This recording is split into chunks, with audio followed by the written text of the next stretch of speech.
The cold wind swept through the California mountains as Alan Watts, his face already weathered by time and thought, watched the sunset for the very last time. Before him, the sky was a canvas on fire, burning with impossible hues of orange and gold. The silence was so profound it seemed to speak directly to his soul. He knew his time was coming to an end. And in that quiet, final moment, he truly understood what he had spent his entire life trying to teach. That life isn't something you possess. It's something that simply happens through you. For years, Alan had traveled the world, a philosophical nomad trying to make people grasp a truth he himself had discovered after a lifetime of searching. The greatest secret of existence, he would say, is found in surrender. Surrender to the flow. Stop fighting against the current of life, because the entity you call you was never separate from the rest of the universe to begin with. In his lectures, his voice was a calm river, yet each word was a sharp blade, precisely cutting through the dense illusions of the ego. He painted a picture of humanity as a single wave in a vast ocean, desperately trying to be different, to stand apart. We want to be unique, to control our surroundings, to bend reality to our will. But the more we struggle, the more we thrash against the water, the more we suffer. Watts taught that suffering is born from our resistance to what already is. True peace, he explained, arises only when you realize there is no one in control, because the controller, that little voice in your head, is merely an invention of the mind. Many called him a philosopher, others a madman. Some even saw him as a prophet. But Alan wanted no followers.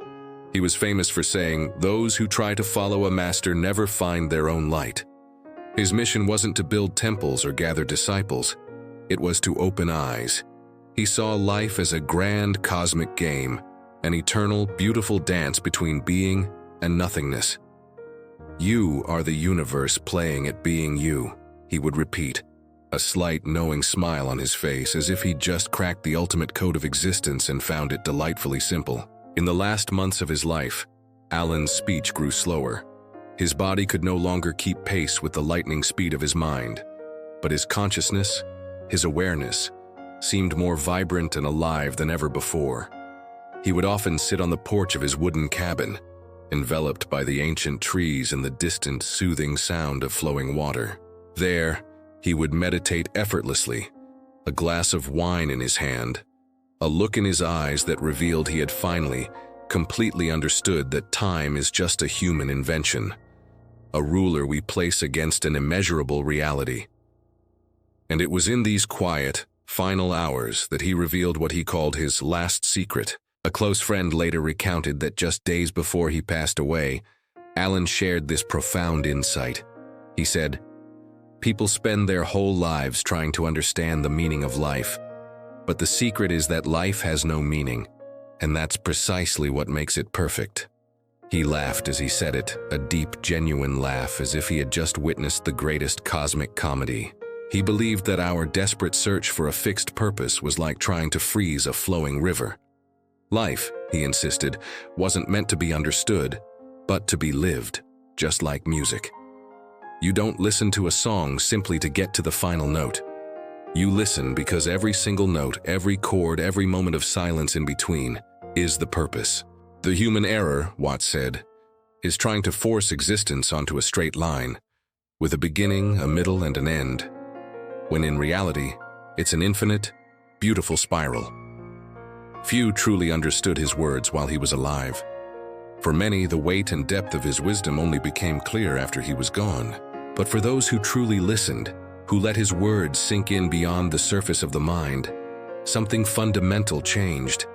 He left behind an echo, a kind of spiritual memory that awakens whenever someone, somewhere stops and sincerely asks themselves, "Who am I?" Alan Watts died peacefully in his sleep in 1973. And perhaps that was his greatest lesson of all.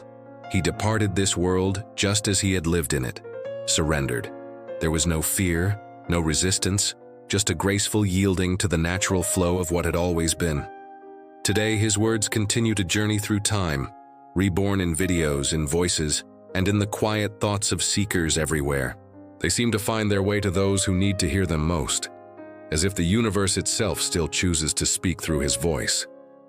And when you listen, really listen, with your eyes closed, it's almost as if time itself stands still for a moment.